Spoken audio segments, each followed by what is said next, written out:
Hey everyone, welcome to today's video. Welcome to the Gamey Daddy channel. Thank you so much for tuning in. Today we're going to be looking at a video from a much more critical perspective, and this is on the game developer, game publisher, and even player side of things, which is something that we do quite often in some scenarios anyways. We'll talk about maybe Ubisoft and some Division games, but this is also kind of something that relates to that, and I thought I'd bring this, to the forefront of you guys, as you guys have some of the best conversations and discussions out there. I remember the past few months I spent my time talking about this development process and some of the challenges, and I remember getting a lot of pushback from people who were mad at the Division 2, and they called me all kinds of names, shill, blah blah blah. But at that point, it was really premature, in terms of the way they evaluated it, until this year when games started getting delayed left and right, coming out busted. A lot of the expectations people had for all those games that were going to beat the Division 2, until they all basically fell flat on their faces, I think people started to get a different appreciation for what the Division 2 was even able to accomplish as a base game, and then add that to the DLC. So I think, yes, even though Massive had a very terrible track record on how they treated their own community with the suspensions for those who basically used hacks and cheats, I can say for sure that now the tone has really calmed down a little bit, because there really aren't a lot of games just popping everywhere like 2019, 2018. So people are starting to kind of take a second look and say, what in the world is going on in the industry? So a developer, Joe Hobbs, I can't make much of their bio because of the way it's kind of structured. Maybe I'm just a noob with Twitter, which I am kind of. And so he has worked on the Division and X Defiant, and also worked also with Jurassic World Evolution as well. I think he's over at Frontier Dev right now, or maybe was there and is currently at Ubisoft Annecy. But they are a lead artist in terms of development side of things. So they asked this huge question: content creators, are you guys actually interested in how we develop the games you stream? Or is it just about the game itself for you? Would you actually be interested in hearing why certain decisions are made or how the art is created? Or would that not interest your audience? I say yes, and very yes to that. In fact, the responses to this was like, where do I sign up? Mr. Kamikaze Von Doom, Epic Slayers, especially when certain decisions are made. Absolutely. I replied and I said, in fact, the audience of Division players are the exact audience that would actually listen, because this developer was having a few issues kind of, trying to fill the room and try to figure out if it's going to be something that will be boring and people aren't going to pay a lot of attention to. And I say to that, man, it's not going to be boring. People are very interested in today's day and age to hear what is going on inside of the industry. To add to that, a lot of gamers, especially right now, are paying a lot of attention to how the industry has really been affected by a lot of what happened in 2020. And so this developer continued this thread. It's actually a very long thread, and they talked about a few things. Now, he said, obviously, developers talking about our games were literally we're literally walking through a legal minefield about what we are and what we're not allowed to say, which is extremely limiting and stressful. It's easier to say nothing because there's no risk involved. Now, I have some experience with this in terms of asking developers questions that could literally change the game of knowledge. But these questions, I've said them in a very sneaky way. Some of you, a little bit about myself. I could be a little cunning in the way that I do things because, my job requires information. And so I found myself in a position where I'll throw out like a random statement or a random comment or even a random question to a developer. And I don't ask a lot of these questions, by the way. So I'll ask just like one. Sometimes they'll respond. So this experience was with Frederick Thailander. Frederick Thailander congratulated the team on Avatar. He's like, man, you guys did such a wonderful job. You've been working on this game so hard. I'm really proud of you. And he was kind of commending them for the work that they did. Now, guess what your boy did? I went in there and I was like, yo, Frederick, are you working on this project? And he did not answer. Now, other people said other things and he replied, but that if he had said yes, we would know that Frederick was working on the Avatar game, but he's not working on there. And we know that he left the Division 2 at some point. So the only two possibilities that I have in my mind are that he's probably going to be on the Star Wars team, number one, which I think is kind of likely, or he's working on a division game that Massive is, basically working on, because he's a lead 3C designer. A lead 3C designer, if you don't have a good one, you don't have a game.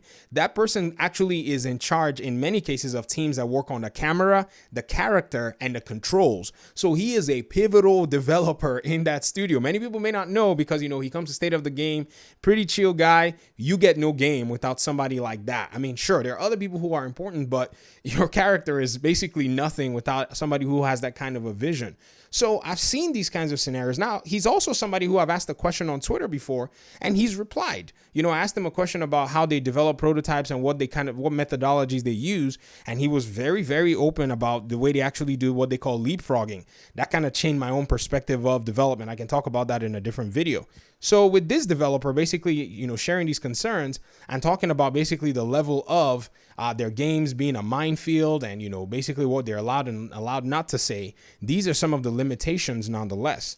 Now, I guess in order for us to be able to get through this, hoop and scale through the bureaucracy that comes with game development and all of the possible issues, there are methodologies that can be used to develop the community. So number one, if anybody that's in leadership or anybody who can make things happen is listening to this video, if you do something like this that I'm about to share, you will, number one, reap the benefits of what your marketing teams can never, ever reach. So even all the money you spend on marketing, sure, it's a big amount of money, but this methodology, if you take it to the next level, you will definitely make your marketing team almost have to work to compete against you in terms of how they can get players to it. So here it is, free of charge on the Gamey Daddy channel.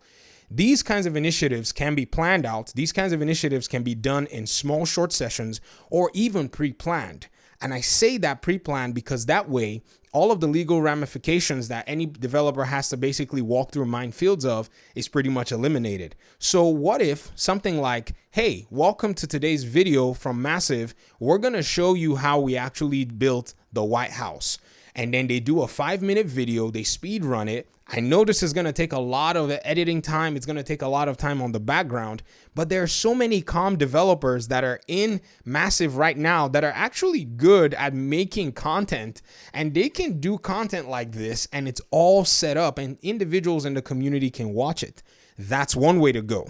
Another way that they can go is they can maybe do live streams where it's like a Q&A and they could just ask developers questions. It's kind of a sit down. It's not a state of the game type deal. State of the games were usually more, hey, this is the information we have. Ask us some questions. If we can answer, we can't answer. But this is going to be more of a technical discussion like, hey, what programming language do you guys write this in?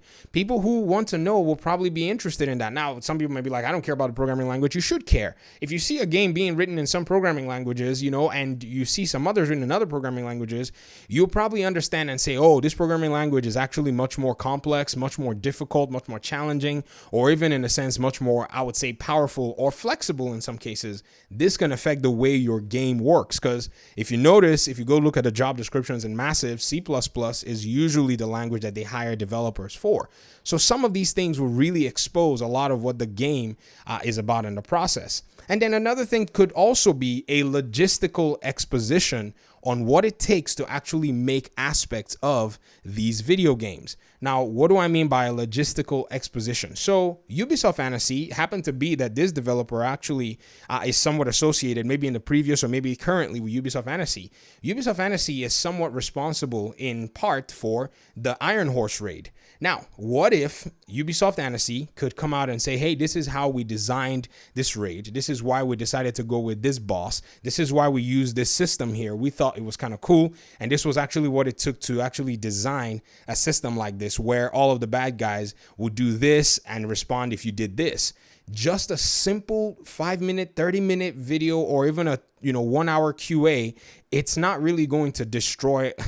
I shouldn't say that. The developers would probably need all that 1 hour time to do their work. But if it's something that is pre-planned, sanctioned, you do a good service to yourself as a company in keeping your community engaged while they're waiting for a video game. You see, these down times, I think are, some of the more critical times that a lot of game development companies don't necessarily know. I think this is where indie companies can also shine. If you're an indie developer, hear my words. I saw the effect of the initial state of the game productions that were done by Massive. It literally kept their community engaged when their game was broken and busted and a mess. A multi-million-dollar franchise that didn't even know was a multi-million-dollar franchise until they released it was in a broken, buggy mess, and they were still able to keep their community engaged while they were making the second game. And they were still able to get a lot of people to come in and buy that second game because they sowed those seeds of community development. So right now they're lacking in their community development. Why they're doing that, I don't know, but it seems like they're leaving their most powerful marketing piece on the table. So this is for anybody. Be you a developer or a publisher and you're trying to come in and eat Ubisoft's lunch, because we give Ubisoft a lot of dimes that many times they may or may not listen to. Take it, go make a game and knock them out of the competition, or they need to wake up so that we can have good games out here in the industry. Anyways, to the developer who's wondering if we would love to see things like this, the answer is a simple heck yeah. We want to see it. Talk to me in the comment section. Hope you guys enjoyed the video. We'll see you soon. Peace out.